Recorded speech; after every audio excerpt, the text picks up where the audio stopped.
What's up, everybody? It's Brad here with another quick review of a product, of course, I purchased through Brownells. This is the Lyman's digital trigger pull gauge, and it's a great product if you're looking for a way to measure the weight of your trigger pull. If you have multiple guns like I do, or maybe you're fine-tuning that hunting rifle and you want to get the exact trigger pull weight that you desire, this is the product for you. Let's head over to the workbench, dive into this product. I'll show you how it works and give you a little review. Let's go. I bet you didn't expect to see such a beautiful array of firearms right off the bat, but here you go.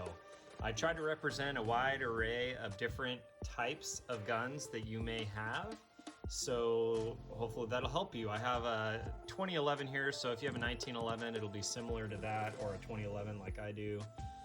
Revolver, this is just an aftermarket trigger and an M&P, and then a stock trigger in a Shield Plus. So, well, I do have a polished safety plunger, but otherwise it's a stock trigger.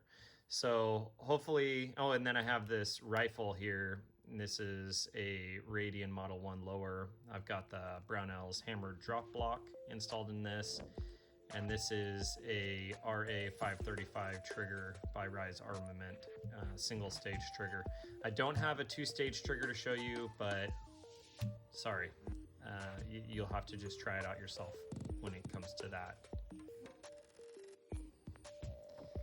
This is what I started out with. A lot of people have these. These are about 20 bucks, and it's a Wheeler Engineering trigger pull scale, and I use this for many years. It served me rather well, actually. The way it works is essentially it pulls like this if my thumb is the trigger, and then it breaks and it leaves the yellow tab there to show you how many pounds. So you just have to have good vision, and you can look and see, oh, it's like 4.1 pounds or whatever. And it gets you pretty close, gives you a really good idea. So if you're on a budget, this is a good option for you, but it's not nearly as good as this one. This is the Lyman's trigger pull gauge, digital trigger pull gauge. It comes in this beautiful, nice case, has a foam backing on it, which keeps it well protected. Set that aside.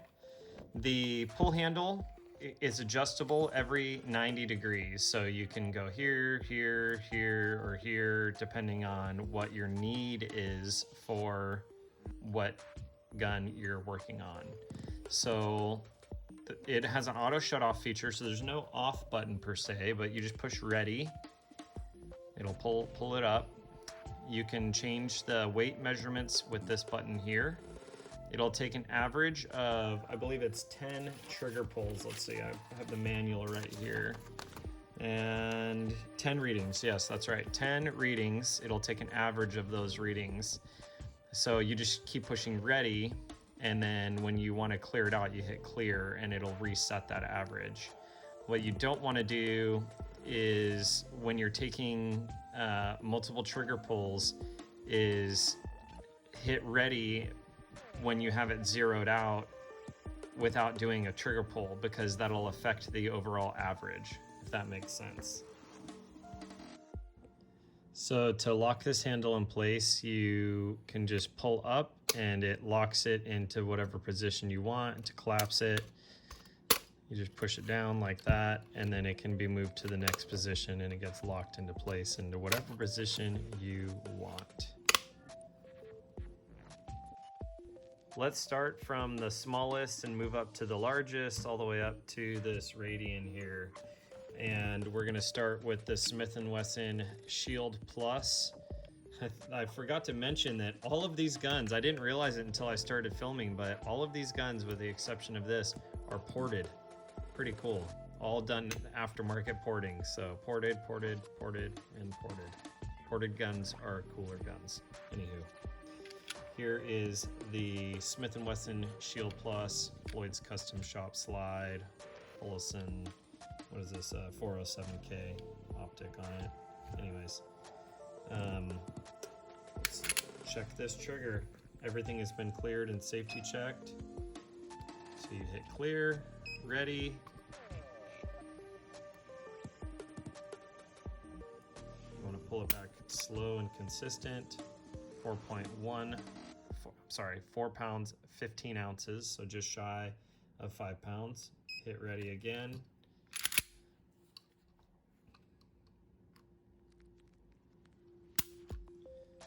Four pounds, 5 ounces. Hit ready again. 4 pounds, 1 ounce. So the average is 4 pounds, 7 ounces. Very, very good stock trigger on that one. Next up is this Smith & Wesson M&P 2.0 Compact. I just did a video on installing these extended slide stop release levers. Safety checked and cleared. This has been ported and crowned and fluted by Floyd's Custom Shop. Pretty cool setup. It has the Apex Tactical Flatty trigger. And so we will hit clear and ready. When it beeps, you're ready to go. Pull it back. 2 pounds, 9 ounces. Hit ready again. And 2 pounds, 7 ounces. Hit ready. And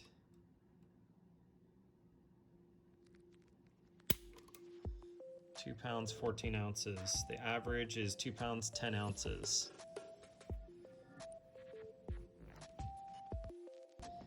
Next up is this awesome 327 Night Guard. This is an end frame beast, 2.5-inch revolver. It has 8-shot cylinder, holds 8 rounds of 357 Magnum, and it has been Magna ported. I bought the gun this way, and it actually had trigger work done by a professional gunsmith. And the trigger on this is just really smooth, really nice trigger. And in single action, it's even better. It's a little dirty. I took it to the range last week and didn't get a chance to clean it. So we want to hit clear and then hit ready. When it beeps, we're ready to go. It's going to be a little harder because it's that little bit heavier double action trigger.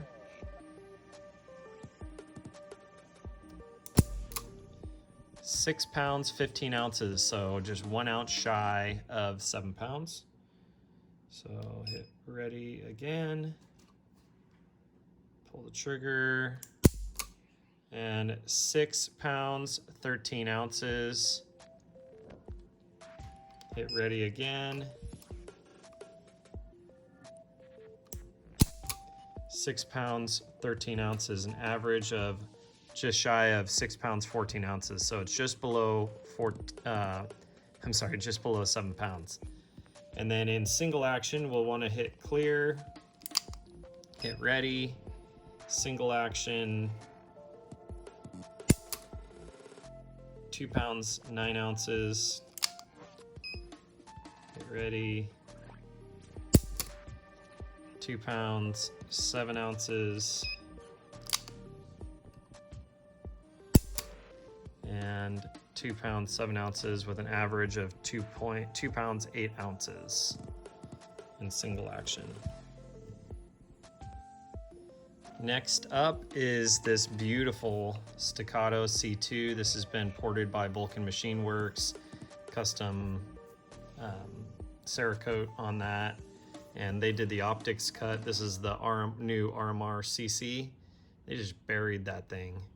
Look at that. Look how low they get that to the bore axis. Just really cool. Put a chamfer on the barrel there for me. I did the stipple work on this. I think I did a pretty bang up job, but keep in mind, I do not do this for others. So don't hit me up asking for it. I have buddies that do though, so if you need a reference. Anyways, this gun is cleared, safety checked. We want to hit clear and ready. This is a factory stock trigger. 3 pounds, 15 ounces. Get ready. This gun I can just cock back that hammer.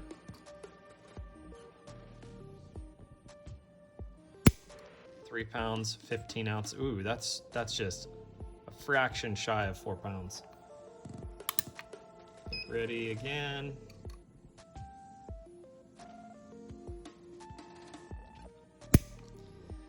£4 pounds, 1 ounce with an average of 4 pounds, like almost on the money. And this trigger is just, if you've ever felt one of these 1911 or 2011 triggers, it's just phenomenal. There's no take up. There's the take up and then the break. And then I'll have to go like that to reset it. There's the reset. So just an awesome, awesome trigger. All right, last but certainly not least is this Radiant Arms Model 1 lower. This is a 6mm arc build that I'm working on. I'm still waiting on some parts. Man, it's been a long time that I've waited for a bolt carrier group for this gun, but anyways.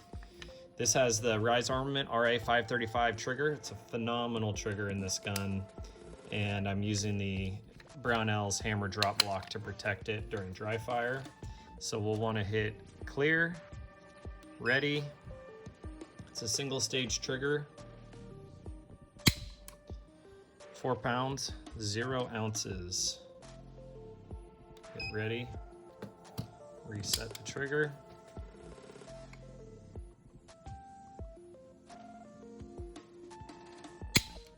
£4 pounds, 10 ounces. Breaking a little heavier than it usually does. Maybe I'm pulling it weird. There we go, 3.8 pounds. That's a little bit more consistent with what I'm used to. I'm gonna do another one just because. 3.3 pounds. See, that's more like it. Let's do another one. Show you guys that it can take an average of 10. 3.5 pounds. Ready. Oh, I hit ready twice. So that'll screw up the average, but 3.2 pounds. It took a ready reading on 0, and I warned you against that. But just so you know, this trigger usually breaks at about 3.5 pounds. I think it'll get better right down to about 3 pounds once I actually get to shoot this thing. I hope you enjoyed that tutorial and review of the Lyman's digital trigger pull gauge from Brownell's. This is a fantastic product. I hope you will like it as much as I have.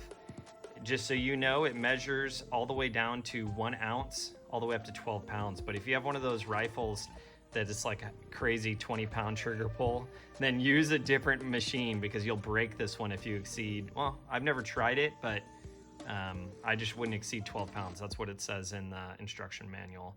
Let's head back over to the reloading bench and close this video out. And we're back. I hope you enjoyed that short review of the Lyman's digital trigger pull gauge. If you want this product, it helps out the channel when you use the provided links in the description below. As always, remember, faith kills fear. Keep the good vibes flowing. Thanks, guys.